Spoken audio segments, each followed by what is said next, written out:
I don't know, it's crazy. You know, they tried to use the hurricane to divide us. Even then. One of my friends was like, it's a really bad day to be a liberal with an electric car. Don't have power, you can't go anywhere.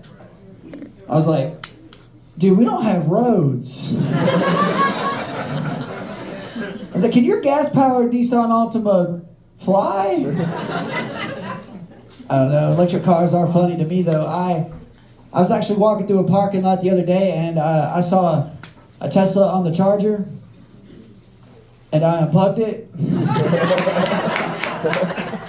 And I don't know if that's a crime or not, you know? Kind of suck if I got charged and the car didn't, though. Walk into prison, they're like, what'd they get you with? Assaulting the battery. I told my friend I did that, though. He's like, that's fucked up, Jason. What if their car doesn't start and they're late to work tomorrow? I said, shut up. I was like, you know damn well they work from home. And my favorite part of that bit is, does anyone here work from home?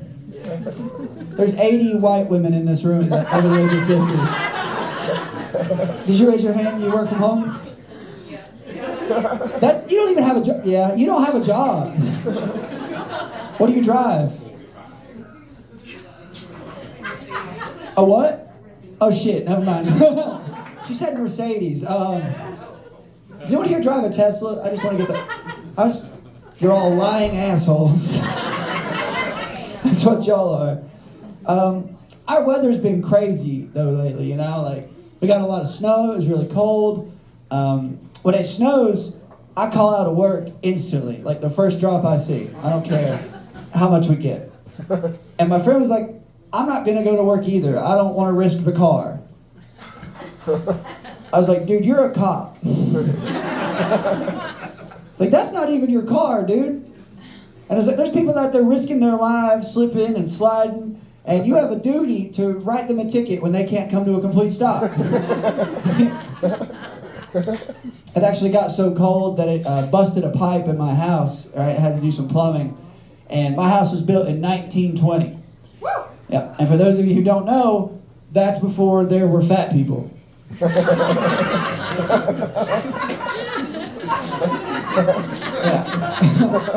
So it gets real narrow, is what I'm saying, right? Like the only person I know that could fit in that is my uncle. Problem with that, he does meth. And another thing they like to do in those old houses is all the plumbing is copper. Y'all are rich so you don't know. Copper and meth don't mix. He will steal all of it, right? Like, if I call him over there for one leak, it's like, we're gonna have to replace all of it. I'm like, dude, I can't afford to replace all my shit for PVC so you can go buy PCP. That's not... But if I called him over there and said, hey, I got ice in my pipes, he's there, you know? Instantly. As long as he don't find out about my plumber's crack and tries to smoke it, you know? I don't know, meth is pretty popular where I'm from. I went on a date with a girl who was in active recovery, right? We were in her car and she was like, hey, do you want to see where I used to do meth? I was like, absolutely. So she puts her hands on the wheel and lifts up her sleeve.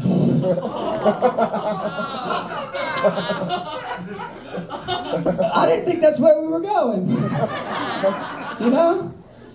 Like, I didn't know where we were going, but we went deep. Looks like you went real deep. But she cleaned up, you know, she cleaned up.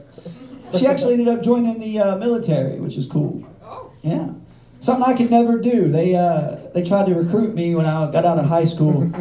The recruiter called me and he was like, how tall are you? And when I told him my height, and he's like, how much do you weigh? And when I told him my weight, he was like, oh, you're on the heavy side, ain't you? I was like, bitch, you called me. That hurt my feelings, dude. You know how bad that hurts? that the world's best funded organization can't afford to feed you?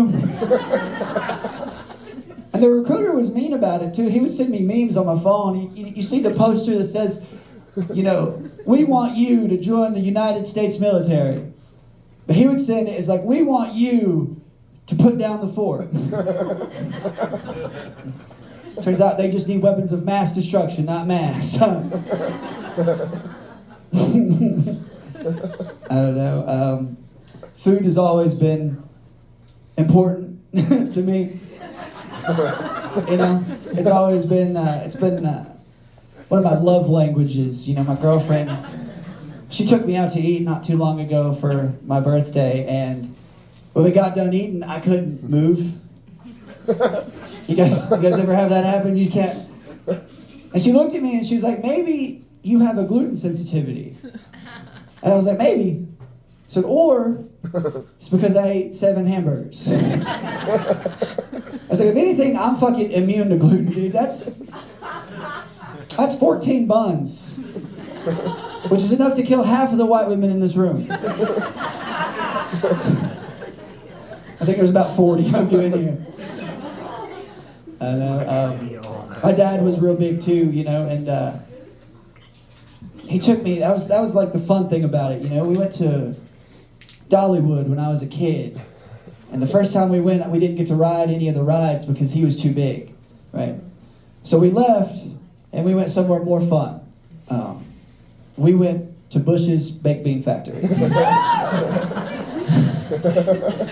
That might as well have been Busch Gardens to him. They have a museum you can go into, and I've never seen him happier than when he stepped on the scale and it converted his weight to beans. You guys, it told him he weighed 2 million beans. That's a lot of fucking beans, dude. Do you know how many beans you gotta eat to weigh more, you know? Probably more than 2 million beans. I don't know. That's why I preferred the fair, you know, because they just didn't give a shit about your safety. They just let you ride whatever you wanted to. No consequences. Like my dad and I, we climbed up to the top of this rickety ass slide, and he weighed about 500 pounds, for those of you who didn't do the conversions.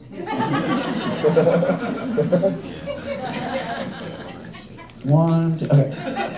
But they give me the potato sack and they say Godspeed, right? Which is how fast we went. Like, I've never seen anyone more concerned for anyone's safety that worked at the fair. You know, we got airtime. They didn't care that much, though. They did let us go again. That's irresponsible.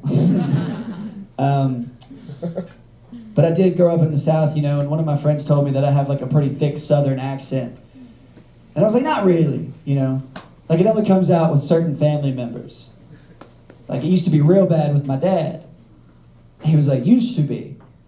And I was like, yeah, it's kind of hard to have a Southern accent on a Ouija board.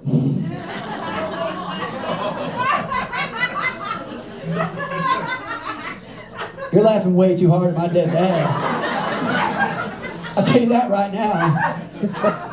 Did you kill him?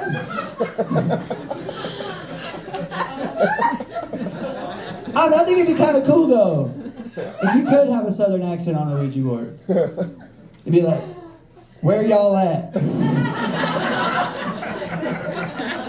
And then it responds with, over yonder. And I'd be like, ghosts ain't real. And it goes, ain't isn't a word. I'm like, holy shit, we summoned the spirit of my 10th grade English teacher. I did go to a couple Civil War reenactments as a kid too, you know. And what was crazy about it is, they always had sponsors. That seems like high risk, low reward to me. But it would never be like a big company, it'd be like Dave's Plumbing. And Dave only agreed to do it because they let him be Robert E. Lee, you know? My question is, what if like a big company did it? You know, what if Bass Pro Shops sponsored it? That'd be a bad idea.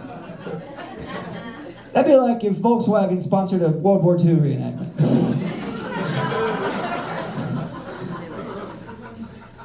All right, I'm done. Thank you.